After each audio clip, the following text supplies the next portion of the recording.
Hello, welcome back to BJG Reptiles. I'm Brandon and this is Bernard, my Royal Python. Now today we're going to be talking about some benefits and some cons of breeding reptiles, specifically animals such as the common boa. Now this is because it has been brought to my attention that the common boas are actually now the most found animals in rescue centres and pet shops and stuff that are handed in and abandoned, and I think it needs to be addressed. So I don't think breeding of reptiles needs to stop. I'm going to be straight there. I breed royal pythons myself. I intend on breeding some leopard geckos when they get up to size. And I've got a corn snake up there that I will be breeding very, very soon. But yeah, so if you're a breeder, the first thing you need to look at is, have you got the space for the animals in case they don't sell? So can you put them in a big enough enclosure for them to thrive? Have you got an audience to actually sell them to? You know, you don't want to just be breeding reptiles like I am for the sake of it if you don't have the space for it. So I have a rack that's just below this viv here for all the hatchlings up until they're about Bernard size. Bernard is due an upgrade very, very soon. And I have just made some space on the ball python rack that is behind you that's got a minimum of 62 litre rubs for females and 24.5 litre rubs for males, just because I think that's the minimum size they require. There are some, such as my male, that's actually in a 64 litre rub. That's just because he's lived his whole life that I've had him in there. I don't want to downgrade him. But yeah, so you need to make sure you've got space. The second thing is, can you afford it? Right, so obviously there's the heating needed. Not that expensive, but like if you've got as many animals as I have, which is 10 snakes, 2 leopard geckos, and a spider that needs a little bit of heat there, I'm using roughly 7 pence an hour in electricity alone.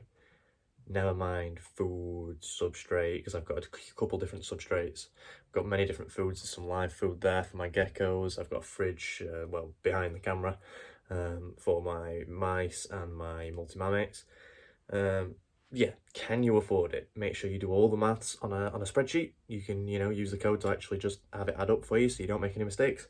Or use a calculator or something. Just do it monthly, really, not weekly. If you can afford it, that's fine. The other thing is do your research on the animal specifically. So for royal pythons, I will never be breeding the gene that is spider. There's also a couple others like black pastel there's research to suggest if you do a super black pastel, it can cause similar traits, similar neurological issues, so I won't be doing things like that. He is a lesser yellow belly. Now, as far as I'm aware, there's no problems with these genes, so he will be in my breeding plans when he gets up to size, but as you can see, he's a very slow grower. He is only a male, so he's only small. But yeah, do your research on the animal specifically. The other thing is are the animals actually popular in the scene? So royal pythons are. So chances are if you're breeding royal pythons and you're not getting normals, you're going to sell them. Whether that be in a few months or a few hours from uploading, that's completely down to your audience size and what specific genes you're breeding. But for instance, if you're breeding, I don't know, a certain type of frog or I don't know, certain type of inverts, there's not as big of an audience for that as there is, say, royal pythons or leopard geckos or crested geckos. Now, obviously, if you want to be a niche, so eventually I'll be getting some viper geckos. I think there's like 2 breeders in the UK that I've seen. That's fine, as long as you've got the space for them. And obviously, you're going to be building your audience. That's completely fine. But do your research on that first, because you don't want to be breeding something with the intention to sell and not be able to sell them. The other thing is obviously the requirements of each animal. So heat, humidity, stuff like that. What substrate would be best for them? Do your research on that. Obviously, if you're in a breeding system, a lot of them might be sterile, so it might be paper towels, might be newspaper, might be even be tissue paper. Like I've got some of my this tank here has got a leopard gecko in on tissue paper. But if you've got something a little bit bigger, like a royal, maybe some lignocell or some cocoa husk or whatever you use. I use lignocell, so I don't really know about the rest of the substrates. Yeah, make sure you are giving them the right humidity, giving them the right substrate, giving them the right temperatures. You don't want to harm your animal or, I don't know, well, even if you're slightly off, that's fine, is what I'm trying to say. Like, if you're, so these need like a hotspot of around 32 degrees Celsius. If I'm on 30, that's fine. If I'm in 34, even that's fine. If you start going like 35, 36, it will start to get a little bit dangerous. I've actually had a heat mat go wrong on me behind you, and I once I checked the thermometer. I literally took it out for like a couple hours, I came back and put it in, it hit 40 because he'd moved the probe. So, you know, you've got to be careful with this kind of things. And yeah, the other thing is obviously do your research on where you're buying the animals from too, if you're going to breed them. So I buy a lot of my animals. So this one was from a breeder. I probably won't be buying from that breeder again because, yes, he came, but he was very, very finicky with his food and he didn't tell me that. There was no feeding chart. I don't know how much he's eaten before he came to me. But then I've got some good experiences. There's a PEP that was behind me and a Fellier that was behind me. I got sheets and sheets of information about those two. A Fellier especially, that was Frog Eyes Exotic on Instagram. He's an amazing breeder. He literally came and he gave me, in fact,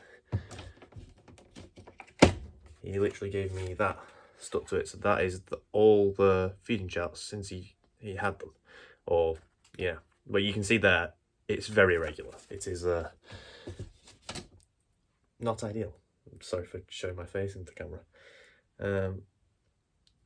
But yeah, make sure you do your research, make sure you can afford it, make sure you're doing everything correctly.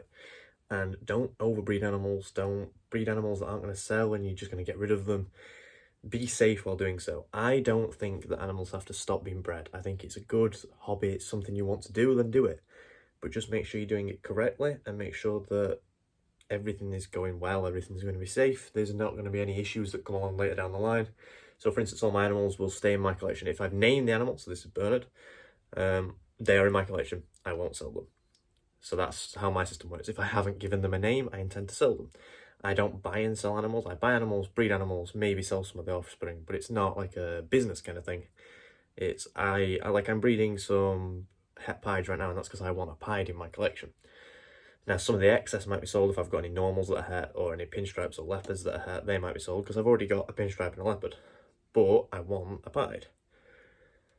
For instance, if I breed him, he is pos het albino, which will be the reason I breed him, because I want an albino. So if you're breeding for, obviously, business as well, this is the last thing. If you're breeding as a business, you need a license. That's the first thing you need to understand. If you're breeding as a hobby, you don't. That is just simply because you're not making a living off of it. It's not making money every month or every week. I will literally probably only make like 5 sales maximum probably this year, and it'll be from one clutch because I've only got 3 females up to size. One of them's a little bit below size, and she down there doesn't want to breed for me, so it'll only be this clutch probably this year. But yeah, there's a lot of things to do. Make sure you do your own research and make sure you're doing everything ethically. That is all for this video. Comment your thoughts down below. Leave a like if you've enjoyed the video and don't forget to subscribe. And I shall see you next time. Goodbye.